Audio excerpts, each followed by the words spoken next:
You've just landed inside LaunchStreet, the innovation podcast, where we interview top innovators out there shaking things up so you can innovate and differentiate and get further, faster in this crazy, cluttered world. And now, innovation thought leader and your Superfly host, Tamara Kleinberg.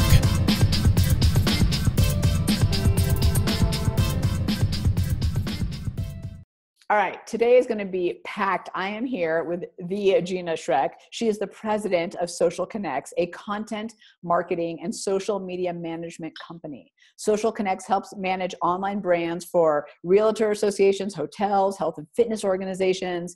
Gina is an international speaker, author of several books, including Getting Geeky with Twitter, and was the technical editor on the latest Complete Idiot's Guide to Social Media, with an exclamation point.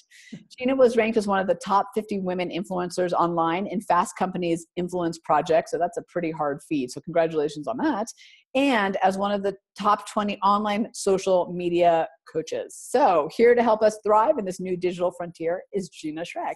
Hey, Gina. Hi. So good to be here. It's great to have you. And I have to open up with this because you probably don't remember this, but the first time we met was through a connection of ours, Ravi, in Canada.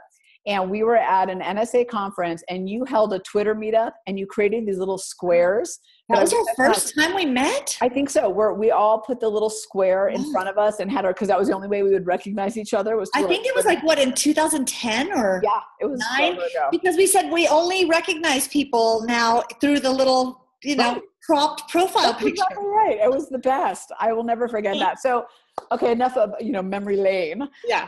Let's talk a little bit. You and I had a conversation the other day on the phone that kind of opened my eyes. And one of the things you were talking about is it's so much more than social media. It's online marketing or content management. So will you talk a little bit about what today's online marketing, for lack of a better term on my end, what it really is? Yeah. I mean, I look at it and say, social media has been in our world for about 10 years. Plus or minus, depending on how savvy people were jumping on board. But and back then it was all about social media. We had to be on social media. We had to use social media. We had to learn social media. And it really, now we've kind of taken a step back to say, it's all marketing. There's not offline traditional marketing and online digital marketing. It's really, when you look at a large company, their marketing department has to look at every aspect of marketing and where you touch your consumers. So I try to get people off the concept because they keep everything so separate. They do this for social marketing and they do this for traditional marketing, instead of looking at how do we meet the business objectives and where are our consumers? They're online, they're offline. And so then you don't miss how you can connect better with your consumers. So you really have to look at social media is a tool in that marketing tool belt. And you and I talked about, there's so many tools right now. When you even think of social media, there's so many platforms. So as long as people don't get caught up on a platform, you look at it as this is another channel that we can connect with customers. Do we have customers watching that channel? If not, we don't need to be on that channel. So it's just a tool, and you have to fine tune which tools you're going to, I would say we have a toolbox. I don't have a handyman husband. So we have a tool closet that I have thrown tools in. But when I go to do a project, and I say because if there's something that needs fixing, it's usually me that has to fix it. I go in and I have to look at, okay, I can't just grab a hammer, which is the most common tool when you think of tools, like hammer and saw. But there's so many things that you might need, even screwdrivers. I call it the crisscross screwdriver. Do I need a crisscross screwdriver, Phillips, or do I need a straight, flathead screwdriver? So same thing with social media. I need to look at which fine-tuned tool do I need for the objective we're trying to meet. So walk me through you had a great analogy about it being like the solar system. Yeah. Walk us through that, because I think that helped me understand where I should and shouldn't be using things, or how I should think about it versus just blah social media. Right. Because that's usually as long as we're throwing things up on a social media channel somewhere, we consider that a check. We could check it off our list. Yeah. Well, we're doing social media. But I look at it and say, if you really look at all of your content that you have, as a content universe. So your core, your sun is your core message. It could be your website. It's really the essence of your business. And everything that you do in marketing is to gravitationally pull people to that core. You've got to pull them in. Now, most people think throw something up on social media and people are going to immediately come and buy something from me. And it doesn't happen. They get disappointed and they say social media doesn't work. And what we have to do is we look at the core message and we say, okay, how can we create planets that will rotate around our core? And the planets are blog posts, video, speaking. It could be an ebook. It can be, there's so many pieces of content that we create, white papers. So anything that you can create that will draw people. So when people see you speak, it should draw them to the core of wanting to know more about how they can work with you. If somebody reads one of your ebooks, it should, if you've got good call to actions in there, it should pull people to the core. Even a blog post, so many people are random in the way they throw a blog post up instead of thinking at the bottom of a blog post. Am I asking for a call to action at the bottom of my blog post to say, download this tip sheet that ties in with this topic to help you, and then therefore I pull you closer to my core because now I have your email address and I can follow up with email. So all of these planets, they're going to all serve a purpose of drawing people to the core. Now social media comes in, and I consider social media all the stars because they're just random thousands, millions of posts that go out. Right. And your social media posts, their job is not to drive people directly to the core. It could work, but your social media posts pull people to a planet. So I put a social media post that says, 10 tips for, optimizing your LinkedIn profile. And they go to that, they click on that because there's no commitment. They click on that, they read the blog post, there's a call to action. They download this tip sheet. Now I can email them. All I'm wanting to do is say, are people interested enough that they're coming a little closer, a little closer, a little closer until they're in the sun? So I have to imagine, right, that the same is true for products. I'm thinking about just some of the companies I work with and the entrepreneurs who have products. Maybe not, they're not content experts the way kind of you and I are, as well as our services. I would assume it works the same way for them too, right? Like get that stuff out there and pull them in. Well, and I think this is where we have to get a little bit out of our box of this is what I sell. You have to look at who is my community of people that I want to sell to and what are they interested in? And one example is there's a friend of mine, actually somebody I met through Facebook, and he has a product business and he initially was just selling t-shirts.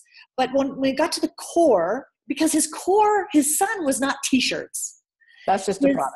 It's just a product. His core was he really wanted to build this community around helping people be more loving, do better things for the planet. And so, okay, let's create tip sheets or resource guides, or what are 10 apps that are earth-friendly apps that help us do good? What are my top 10 things that are random acts of kindness that we should all go out and do? You can create content that still draws people in. And then within that content, you have links to products that support that idea. So I think sometimes product people think they're not content people, but content is a way to market your product. So if I hear you right, Gina, I think what I'm hearing you say is, first of all, it's not just social media, right? Like that's a piece of the strategy. Right. And think about what your tribe wants and give it to them, and they'll eventually buy your product or service. Within your core. Right. But it's not just about pumping out your product or service. It is about connecting with those people in the way that actually they find valuable, which sounds so obvious now that I said it out loud. Yeah, I know. Well, and it's interesting because I have another girlfriend. She has a great jewelry business, and she gets frustrated because she says, there's so many people who sell jewelry. And I said, okay, so let's think about what is it that makes your jewelry different? And she talked about where she sources the materials for it. And I said, okay, what if you just wrote some posts or did a video on why that's important to you? And you need to connect with the people who would be interested in the product. So how are you going to connect with them? Your content might be a video. Your content might be a tip sheet on before you buy a product, a piece of jewelry. Here's 10 things to look for to see if they're coming from green sources or using recycled products, or, again, go to the core, because your message is more than just your product. You have a message, what you're passionate about. And then that helps you go, oh, well, yeah, of course I could talk to people about that. And of course I could talk to people about this. Then now you have things that there's no commitment. You're not asking someone to buy right away. You're asking them to read a post or an article or watch a video that they're going to immediately connect with you on. And then they're going to go, oh my gosh, I love this woman's message. I want more. So I'll just throw it out there because you and I talked about this offline, but I like to put my cards on the table. So you and I were talking about the fact that I was frustrated because I had done this Facebook ad, or I boosted a post basically for my business. Yeah. And it was what I thought was a super clever post with a great photo, and get people to sign up for a free webinar, and it bombed. And everyone I've done like that has bombed basically. So I haven't spent a ton. I probably spent $6,000 in 2016 trying to figure it out. Right. But I was making that mistake of trying to get people to not just buy from me, but give me something really precious right away, which is their email. And you're saying, whoa, like, let's have an appetizer first. Yeah. Just a little taste. Like, let me see if I kind of like you before I want to spend an hour with you, and give you my email address. Yeah. So to me, the best thing to do when you're doing ads is drive your ad. And really, I always say it's not an ad. On the right side of your Facebook page, you've got ads. Then you've got posts that are sponsored posts. Yeah, and those posts are great because they're going to go into the news feed of people that you target. So, I could be logging onto Facebook and I'm reading a post from my mom, and the very next post could be something about, here's 10 ways that I can become more innovative with, in my business. And I'm like, oh, that sounds interesting. I click on it. There's no commitment because I'm just going to read a post. Right. And that ad drives me to content. Within that content, there's the call to action. If you like this content, because obviously if I read the content, you're going to have a place, and I always say put it in the middle and at the end. Ideally, put a little box that says, join us for our free webinar next week on how to really rock 2017 with creativity or something, and now I've already tasted a little bit of your content. I'm like, I like your style. I kind of get a feel for how you would be speaking to me. So I'm going to click on that. Or maybe there's a video at the bottom and it's you at the end of your blog post, and it's you saying, you know what? I hope that this was helpful to you. And next week we're doing a webinar. Now your ad is going to get more traction because people will click on something there's low commitment. Reading a blog post. Now, once you have their attention, not only can you try to capture them here, but if they don't click, if they still leave, now you remarket an ad where you say, I want to target everyone who watched this video or read this post. If they read that, I want an ad to show up to them now when they log into Facebook. And now they're going to see this and go, shoot, I should have signed up for that. Oh, well, let me click on. You're going to have higher return on your advertising dollars because you've just warmed them up. They've gotten to know you. They see your name. They see your business. It works better. Oh, that's so smart, because maybe they liked it, but they weren't ready for the webinar. They just need to see you a couple more times. Exactly. Or maybe they were reading it. It was great. And then all of a sudden their kids came home from school, or they were reading it and something, phone rang. So they never clicked to actually commit. Well, now when they log in again, they see, that's weird. I just read this. And I think by now most people kind of get how that works. But I think there's still people that go, that's so freaky. I see her face everywhere. I love it when people say that to me, like, how did Zappos know I wanted those shoes? Yeah. I was like, well, it's magic. It's magic. Or they go, I'm so creeped out because that means Google's listening to everything I say. I was like, yeah, or you visited their website. But either way, they all work. I like that kind of magic. Right, me too. I mean, the flip side is I get to see what I want on my feed. So that's what I say. I totally agree. I go, I would rather, when I log in, see custom ads based on what I like versus Viagra ads. I don't need to buy Viagra. Like, quit showing me that kind of stuff. I mean, do you remember the old days? Oh, God, yeah. It was horrible. Ads. Yeah. Like, show me stuff I'm interested in. Right. I'm with you. So, mine's all high heel shoes, boots, and CrossFit gear. Exactly. So let me ask you. As it should be. That's right. This might be jumping ahead a little bit, but I want to talk a little bit about strategy and then also about tactics. So let's say I'm a small business. Because I know you work for hotels and others that are trying to eventually, get reservations or some kind of other sale beyond an email and a webinar, the way kind of we do in our content world. Right. How should I think about my marketing strategy from and particularly the online stuff where you really kind of, have all that expertise? And I know it's kind of all bucketed into once. I hear what you're saying about it's not about this versus this. They have to be integrated. Right. How do I, if I'm starting to think about that, how do I even think about it? Because honestly, sometimes it feels like, God, if I just could get consistent in posting, but it's not just that. Like, I know that doesn't just work. So yeah, that's the activity that needs to follow. right. But first you do have to sit down and write down a strategy of, what are my goals? And first of all, what are my business goals? Because that's where you should start. What are you trying to achieve in 2017? And if somebody says to me, my goal is to really infiltrate a specific industry this year. I really want to work with this industry. I want to sell to this particular industry. I go, okay, so let's write down that industry, because now immediately I think of, okay, on social, we have to boost how many people you're connected with in that industry. You need to try to write articles in that industry. You need to do some videos that are very specific to that industry. So content-wise, I can already come up with some more specific things that we would do based on what your business objectives are. Then we say, okay, who's our audience? If that's your goal, who's our audience? Then we say, where do they hang out? Are they on Facebook? Are they on Snapchat? Are they on LinkedIn? We need to know. And most people just assume that. They go, well, I hate Facebook or I hate Twitter. So my customers, nobody's on Facebook. Yeah, they're always on LinkedIn. Of course they're on LinkedIn, a more sophisticated audience. Right, yeah. I'm like, everyone is on Facebook. Let's just face it, okay? They may not admit it, and they might not do business with you on Facebook or visit your business. But they're there. But they're there. So therefore, an ad placed strategically into that news feed will hit your target audience when they're conversing with their mom on Facebook. You can still reach them. They may never like your business page. Let go of that as an objective, because some people think my objective is to have 10,000 fans and likes on my business page. Who cares if 10 people like your business page? You want to reach the person in their newsfeed who's there because they're talking to their best friends and their parents. That you can do on Facebook, even if you think your audience is more LinkedIn. So, we have to let go of some of those old ways of thinking. And so the strategy has to be, where is my audience? And then what content do they find interesting? So I say, before we even write content, we start looking at who are my competitors. And I go to their website, their Facebook pages, their LinkedIn pages, their Twitter accounts, and I make a list. And this is another thing that chaps my hide. People go, I don't have competitors. Oh, you don't need to market. No, so. I don't.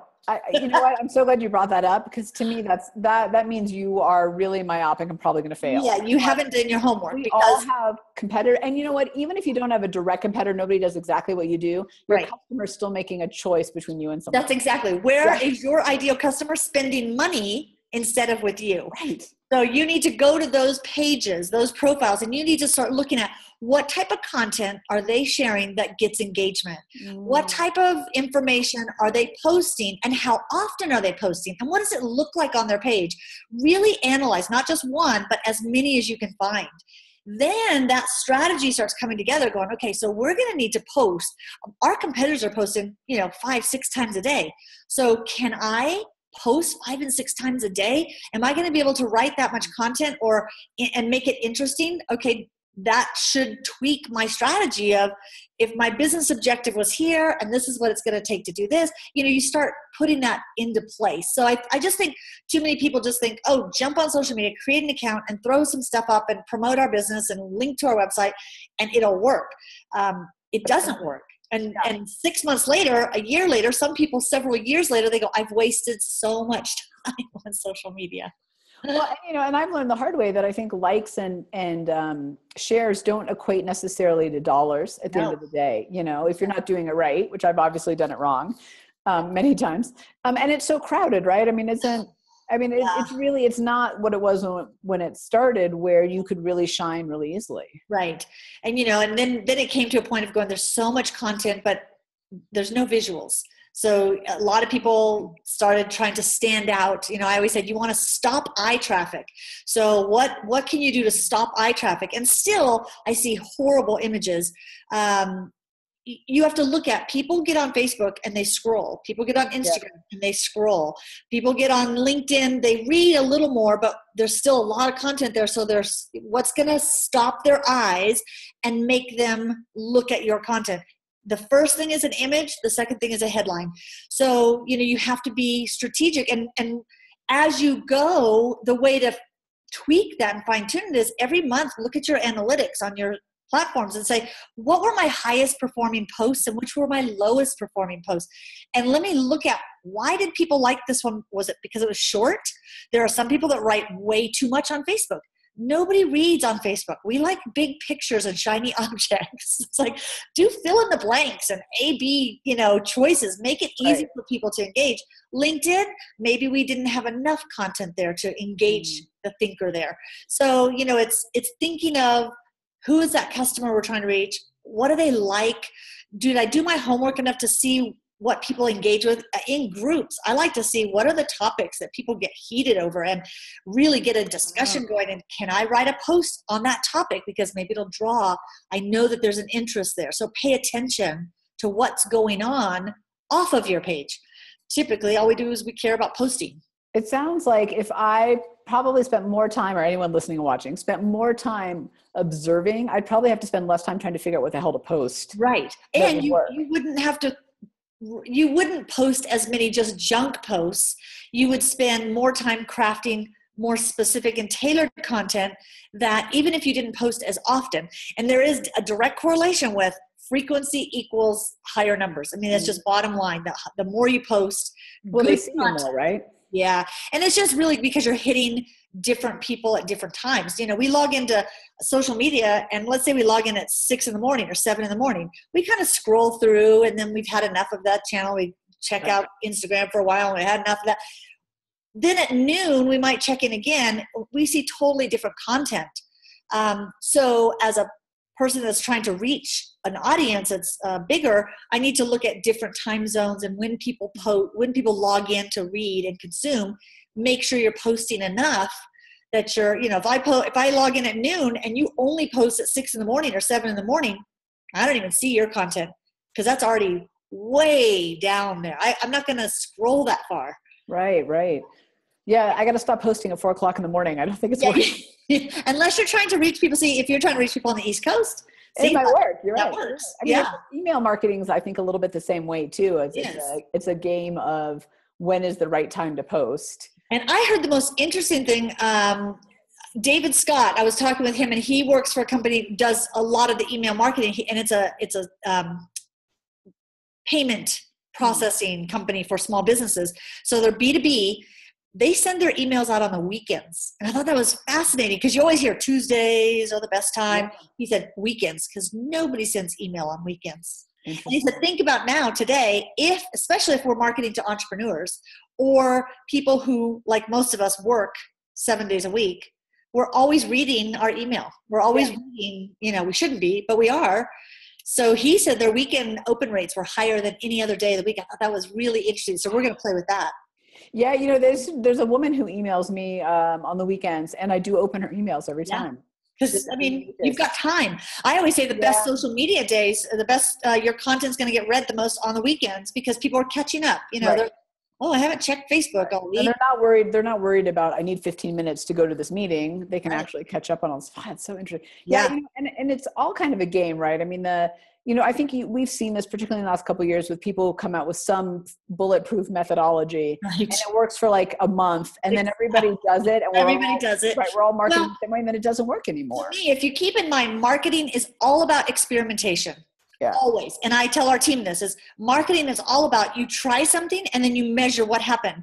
And then you look at it and go, okay, how can we tweak it? How can we change it? Okay, let's try this. Or this worked really well with the software companies we're working with. Let's try it over here with the restaurant. Even though it's totally different industry, let's see what happens. So you're constantly evaluating, you're experimenting and tweaking and which is another thing. We kind of get in a routine, just post once a day, every day, post twice a day, every day. It's like, we're not experimenting anymore. And so keeping that in mind, try some new things. Yeah. It's, I love how real time the analytics are and how you can actually make adjustments kind of on the spot. There's a couple things that you've said that I want to touch on. One is, you kind of hinted at it, but I think it's really important that Facebook, Instagram, LinkedIn, Twitter, et cetera, all kind of, right, et cetera, ad nauseum. Right. All have a different culture, I guess, for lack of better terms to them. So, and I see this happen all the time where people will post something to, let's say Instagram with 1 million hashtags, which I get, but then they post that on Facebook with all the hashtags. I find it annoying on Facebook. Yeah. And to LinkedIn. So they take one thing and they they post in the exact same way. I'd love to get your perspective on that, because can we post the same thing? It's a matter of how, or do we have to be, is it totally different, the narrative on each? It always depends. You have to think of who is my audience. And what's interesting is I'll get people who connect with me on Twitter, and I go and I look at their profile, and every one of their posts has FB link. That tells me they posted this on Facebook, and it auto tweets. So I'm thinking, why would I connect with you on Twitter? You never look at your Twitter stream. I can tell that by looking at your Twitter stream, because you're auto posting your Facebook post to Twitter. Why would I connect with you there? If I want to connect and have a real conversation, right, I would need to do that on Facebook. People auto post their LinkedIn to Twitter. And to me, what you're forgetting is it cuts off. So people are going to have to click more to read, and they're not going to do it. They're looking for the 140 characters. They're looking for an image there. And the audience is different. So sometimes, let's say there's an event that we're doing, I want that message to go out across all of them, but maybe my graphics are different. Maybe on Facebook, it's a fun question or a more fun graphic or an in the moment picture. And on Instagram, maybe it's a picture of me or a short 60-second video talking about the event. And then on LinkedIn, it's the link going to the, so even though it's the same content, it's written a slightly different. Or you could, a lot of times you can get away with the same content, same places, if the audience is right. I always say Instagram to me is the one you have to be careful, because stock photos on Instagram, I hate. And most people hate them more than I do. And yet we see stock photos that are horrible, with tons of text on it. People aren't on Instagram to read text. So it's like, it needs to be a cool image that captures and makes me draw in to want more. Instagram's just it's great for products. It's tougher for services on Instagram. The pictures that make me laugh the most, Gina, are the ones from the stock photo companies. And it's all the business ones where they're all like, with their thumbs out. With the flip chart right here, and they're all high-fiving with it's like, okay, that is the most unrealistic, perfectly diverse team I've ever seen. Right. It's just ridiculous. It is. And it's crazy. And I think it says something about your brand. It's like, okay, you're not really authentic. It's not really showing me what's going on. So I do think content needs to be different. I hate auto linking. I always say, if you're going to want to put the same content to several channels, then use a tool like Hootsuite or Sprout Social, where you can write the content and choose to post it to different channels, because then at least it's going to those channels, not linking from another channel. And sometimes you'll put out a longer post on Facebook, and you'll need to rewrite that for Twitter so it doesn't cut off.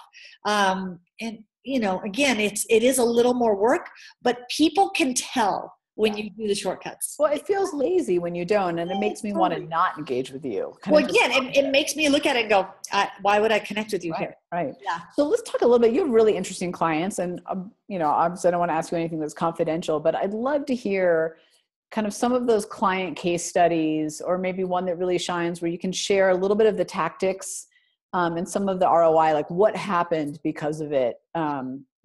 Some real one that always jumps out is, we have a client that's very well known and kind of has a celebrity status and has millions of people that watch like all the YouTube videos and a Facebook page. Not me. I'm talking about you.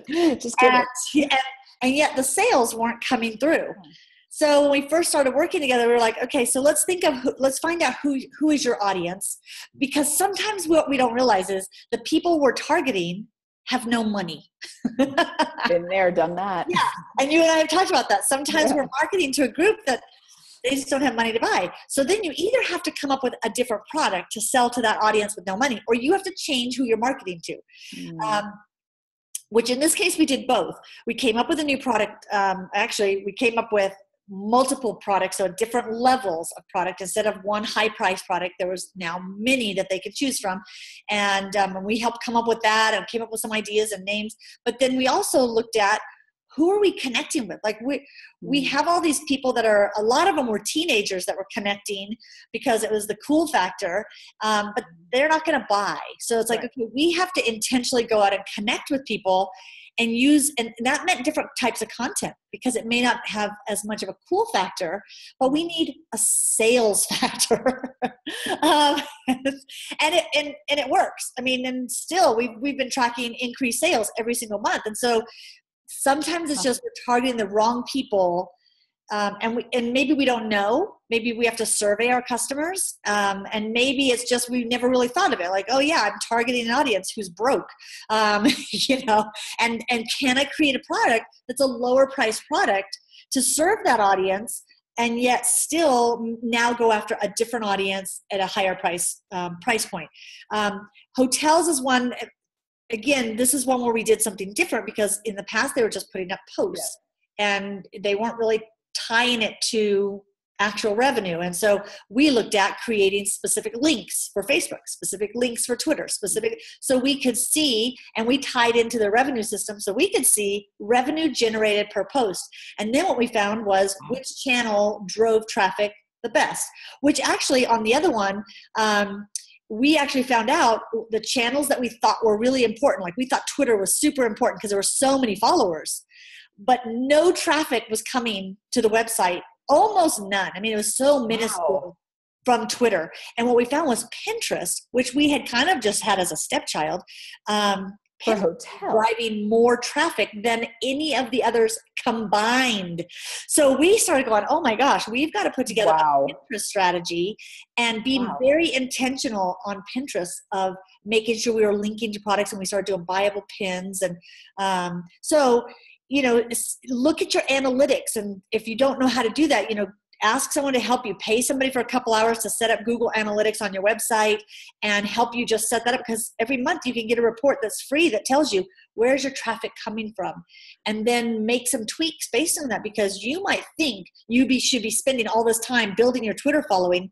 And I still know so many people that they care so much about the vanity metrics of Twitter. I need more followers on Twitter. It's like, why? Your customers will never buy from you on Twitter. Like, that's not, if you're selling a product, you need to look at Pinterest, you need to look at Instagram, you need to be on a site where you can showcase your product better than on Twitter. And I think that's, just some examples where we've learned by looking at the measurements and the analytics, you have to make some big changes to get the results. So wait, what's buyable Pinterest? A buyable pin? Yeah. You said that. I was like, wait, I don't even know what that is. Yeah, on Pinterest, you can, and I knew this before I started using it in marketing because I bought shoes this way. So on Pinterest, I mean, the interesting thing about Pinterest is we're either there with the intent to buy, or we're window shopping. So we have the intent to purchase later maybe, or dream about purchasing if it's dream homes and dream gardens and things like that. But we have more of an intent to search. Pinterest is not a social media site as much as it's a search engine. So people go to Pinterest to search. I'm searching for a recipe with the intent to make this product. I'm searching. So we do social marketing for a cheese and butter company. So we're like, we need to be on Pinterest with tons of recipes, and then they link back to your products. Right. So that's the whole gravitational pull. Totally. So you have to look at who's on there, what are they looking for, and then how do we pull them closer? And on Pinterest, people have more of an intent to buy. Twitter, I have an intent to look and click on a link that goes to your website to read a post maybe. Facebook, I just have the intent to browse and engage on fun stuff and click on cute kitty pictures. But on Pinterest, if you have pins, so if you have products, you can create, and you can do this on Facebook as well, and Instagram. So now they all have this buyable ability. You can have a store on Facebook, but on Pinterest, I can put the product in there with a link that without leaving Pinterest, I can click and purchase. So for the consumer, it's instant gratification. I see the shoes. I'm like, oh my gosh, I have to have these. Yeah. Instead of going and now searching for those shoes, following link after link after link, I just click, and if it says in the corner it's buyable, so I can click and purchase right on the hot pin. dog. I think you just opened up a whole new world for a lot of people. You have to set up payment systems through Pinterest, and so you have, you Shopify, and those are tied in with that. But if you sell products, spend your effort setting things like that up instead of how can I get more Twitter followers so I can drive traffic to here so that people can buy my product. It's like, yeah, that's a long haul. It's so interesting for our business. Twitter is where people know that we actually have something to say about innovation. That's Right. it. It's just a validation. It's just a check mark. It shows expertise. Yeah. Because you're not sharing. purchase. Right. Right. It's people who are already intent on purchase, and then they want to go to Twitter to see if, the innovation stuff if we're real, right? If we actually say stuff. But that would drive me, Twitter would drive me to a post or a download tips or a webinar. So Twitter's a good tool that can help me get closer to that planet. That's the webinar that then leads to a sale. So yeah, I could see. And again, if I'm just a product company though, it's just it's a harder gravity. Yeah, right. Find other channels. So when clients come to you, what are they saying? Are they frustrated? Are they trying to accomplish something? When they pick up the phone, what are you hearing from them? Because I bet those frustrations are across the board with other people too. Yeah, two things are most common. One, they have no time. So they kind of hit a point in their business. They go, I don't have time. And so social media has become a back burner thing, and therefore it never gets done. Or they've hired somebody that they thought they could, have help them with social media, but the person didn't spend all day or focus on social media. They kind of were thrown that task on top of everything else. Right. So it also got thrown to the back burner. Or the second one is people are frustrated. They say, I've been doing this for 3 years. It doesn't work for me. And we have we manage services for clients, or we have a coaching side so that we can help the DIY. There's a lot of the people that say, I still want to do it myself, but I want to learn how to do it myself. Right. And so for a long time, we were like, I really couldn't help you because we either do it for you or we don't, Yeah. And the question I always get is, can you tell me a book that I can get on social media? I go, no, because the minute the book is published, it's already outdated. They've already changed all the platforms. So it's one of those things. People come to us when they're either just frustrated or no time. We work with a couple big clients that were part of a big marketing team. And so there's, on one of the software clients, there's 20 people on on their team, and we're part of that team. So we get on a content call every week. They have somebody that blogs. They have somebody that just puts together webinars. They have somebody so they have these people that's all they do. And then we plan together the content. So we have a webinar coming up next month. Okay, let's get the graphics together. Okay, let's start putting the links. So, big companies have the luxury of lots of people, and they usually outsource to social media, ironically, because it's hard for one person in a company to stay up on all the changes that happen in social space. So they say, we'd rather outsource that to somebody that's all you do, versus actually up on it. On our team try to stay up on it. Yeah. So I want to go back to, you wrote a post called Social Media Doesn't Work Unless. Right. So I should say it this way. Social media doesn't work unless you work your butt off. Yeah. Tell us a little bit about what was in that post, because I thought it was really important and interesting, some of the things that you had in there, and some of them that made me go, God, Tamara, what are you thinking? Well, and even yesterday I did a Facebook Live, and another blog post that tied in with that is the concept of, we think if we do social, which there's part of the problem is you don't do social, you have to be social. And so it's a big differentiator, because doing social means I'm throwing posts up there. Right. That doesn't work. And so I always say social media doesn't work unless you work your butt off, because to really make it work, it is a lot of work. You have to think through this whole content universe concept, and you have to say, okay, I'm going to have to invest time being social, meaning I have to think, who are my potential customers? Where do they hang out? I need to go and become part of that community.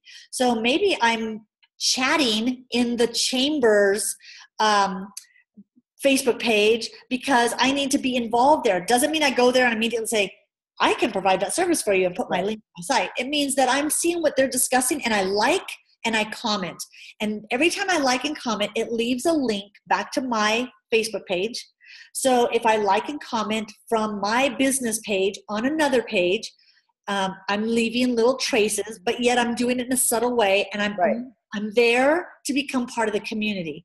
I always say, think of other businesses that are complementary to yours, find their Facebook pages and groups, and become a part of that community, because social media doesn't work unless you invest the time to build relationships with your consumers. Now, if you're a rock star brand like Starbucks, they don't need to go out and become part of the community because everyone seeks out Starbucks. Right. And their social works when they respond to things Right. on their page. Because they are social at the end of the day. They respond. On their page. Yeah. Yeah. So if you're a rock star brand, you don't have to do all the work off of your page. Enough is happening on your page. But when you're a smaller business, there's nothing happening on your page. So if you want it to work there, you have to leave and go to other pages to be involved in conversations and offer your expertise when it's asked for, and then it draws people back to your page. Yeah. So, to me, that's one of the things is we don't spend enough time walking about our digital community, building relationships and being involved in the community and liking other people's stuff. I said, we don't even listen to what, and I actually had somebody this week tell me, I don't care what other people have to say. I have a job that I go, you shouldn't be on social media because that's not a social behavior. Right. That's like going to a party and being like, I hate all you people. I hate people. Why am I here? I don't know why and I'm here. I'm this close to saying, shut down all of your accounts. Because, if you hate social media and you hate all that it stands for, go ahead and shut your accounts down. But keep in mind that in 2017, 77% of Americans now have smartphones. That is a number they were saying has gone from we used to say half of the country has a smartphone. 77% of our citizens in the United States have smartphones, and we do everything on them. So we have to look at it and say, if we plan on staying in business in 5 years, we better embrace this because it's not going away.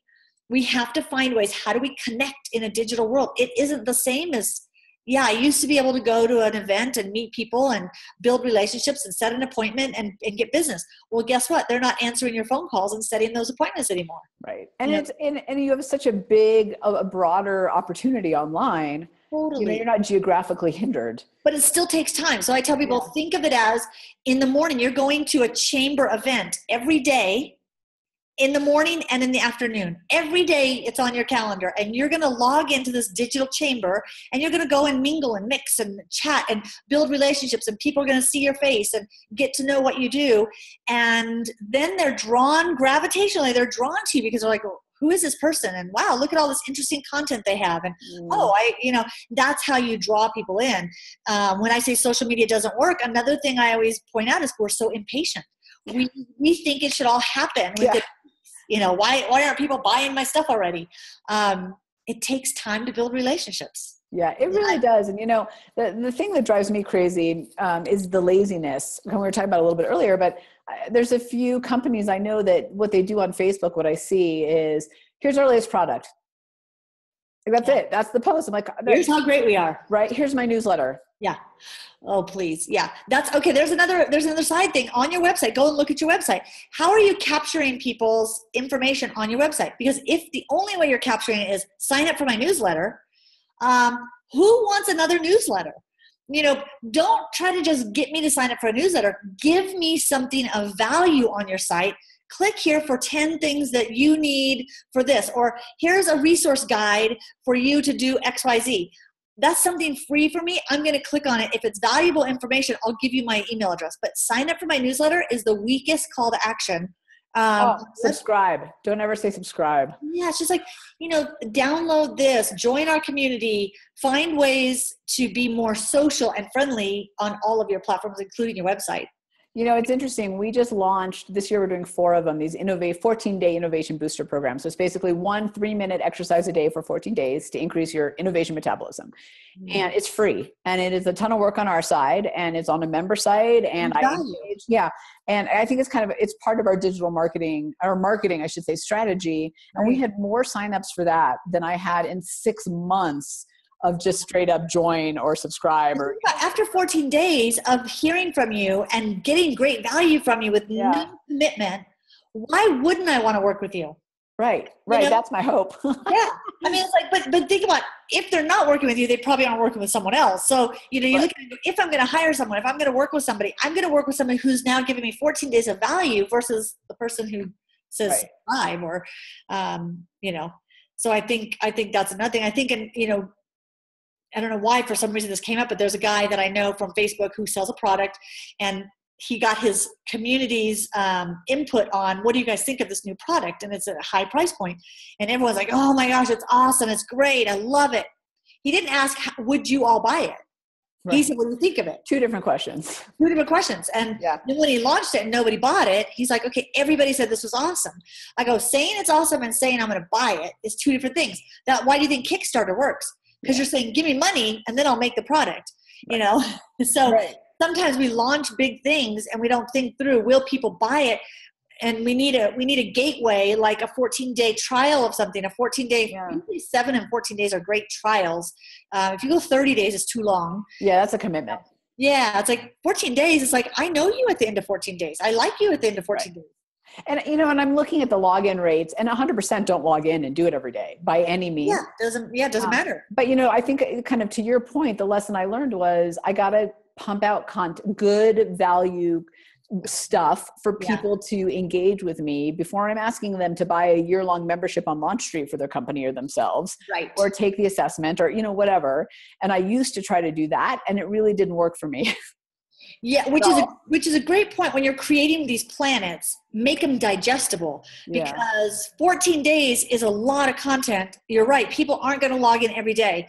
30 days, way too much. It's like when people have an ebook and I download the ebook and it's like 80 pages. Oh God. Then you're like, oh no. I can't even read 3 pages. Remember, we only read tweets nowadays. So if it's longer than 140 characters and it doesn't have shiny pictures, I probably can't even read it. So, think through when you're giving something away, make it digestible that they can get through it so fast that they'll be able to take the next step with you. Sometimes it's just such a big commitment. I never get to know you because I get my eyes glaze over. Well, and don't you think that, I think the mistake we sometimes make is we think that more content is more value. And I don't think that's what you're saying. You're saying the opposite, really. Like make it high value, but digestible content. I mean, think of how many books we buy that we read the first chapter and we never go any further because my entire bookshelf. Yeah, I know. I can't even go there. I'm like, gosh, I'm such an ADD adult, and I didn't have it as a child, but I download something or I get an email from someone and there's no paragraph breaks. I'm like, I gotta save this for later because I got too much to read. So think of your audience, make things short but value packed, and they'll get through it and see the value that you just gave them. Make sure it's not just all sales copy, but it's truly action packed things they can use, and they're going to leave and go, that was so good. I made a difference in my business, or it helped me in my personal life. I want more from that person. Yeah. God, that's such great advice. So we're close to out of time, which makes me so sad because I have so many more questions. But how can people find you and engage with you if they want to know more? Yeah, we say just Google Gina Schrek. But I am on every social channel, including Snapchat, which I still hate. We use it. I still hate it. It makes me feel old. Well, I don't like anything that disappears, even though now you can save all your stuff. But Instagram has Instagram video, live video, and it disappears after. I'm like, hey, my stuff is so good. Don't make it disappear. I always tell my kids that. Like, my pictures are good. I want no shade on my work. Yeah. But I'm everywhere as at Gina Schrek, GinaSchrek, or everywhere as Social Connects. Our company is Social KNX. We got too clever when we came up with the name, but it's KNX Social Connects. Got it. So if you're watching or listening, I would say that I would really think about your strategy and make sure that you're not confusing tactics with strategies. Exactly. Right. So posting 3 times a day is the tactic, not the strategy. That's right. And if you are at a place where you know you need it, but you're super frustrated, then call Gina because she's brilliant at doing all that stuff. Believe me. I'll slap you around and tell you to stop doing those things. Well, I'm so appreciative of the fact that, when you were talking about things that you did with clients, it wasn't just we figured out their content strategy. It was, what are products that we can sell online too? Like, you have to really back into your business, not just look at the posts, but really look at, what am I offering that actually makes sense out into the world? Because there may be, we know, you and I in our world know a ton of people who have a ridiculous amount of likes and followers, and they're not selling jack. They're not selling anything. And that's why I tell people, let go of the vanity metrics, because Yeah. The person behind the vanity metrics may not be making any money. So you really need to look at, what is my business objective? How do I get there? Is the best way on this channel or that channel? Maybe it's not online. I doubt it, but there's always an online way to reach more people. But you just have to think through everything before you just jump on everything and create an account and then you flop, wasting time. Yeah, absolutely. Yeah. All right. What's your last question? This is the couch question. What's the one kind of, personal thing, hobby, passion, whatever, that we would be surprised to learn about you? Oh, see, you probably wouldn't be surprised because everyone knows my entire life. You're online all the time. It's been a couple years, but I climbed Mount Kilimanjaro in Africa. Right. Yeah. And I love big adventures like that. So every year I always set a goal for some big adventure. I've done skydiving, I've done scuba diving, I've done bungee jumping. Climbing Mount Kilimanjaro was definitely a big adventure and challenge because I was the only woman in an all-male group, and you have to sleep in tents and go to the bathroom outside, and that was horrid, but it was a great adventure. And so I'm already lining up my next adventure, which is rim to rim Grand Canyon. And so, I love having something that you have to train for and I think in our life that's important in our business and in our personal life. Have something that you have to train for and push yourself. Bite off more than you can chew and then figure out how to digest. My God, I feel like we just had a beautiful Zen moment, Gina. That was great advice. Namaste, Nama pray about it. Yeah. I got you. Thank you so much. Thank you. This was so fun. You're right. You and I could sit here and chat all day. Oh my God. We could just go on and on and on and on. Thanks for hanging out with us inside LaunchStreet. When you're ready to take your game to the next level, join the thousands of others that are upping their innovation edge on doesnt, the top online education resource and community platform for innovators looking to use innovation to get measurable results. Go to LaunchStreet.com.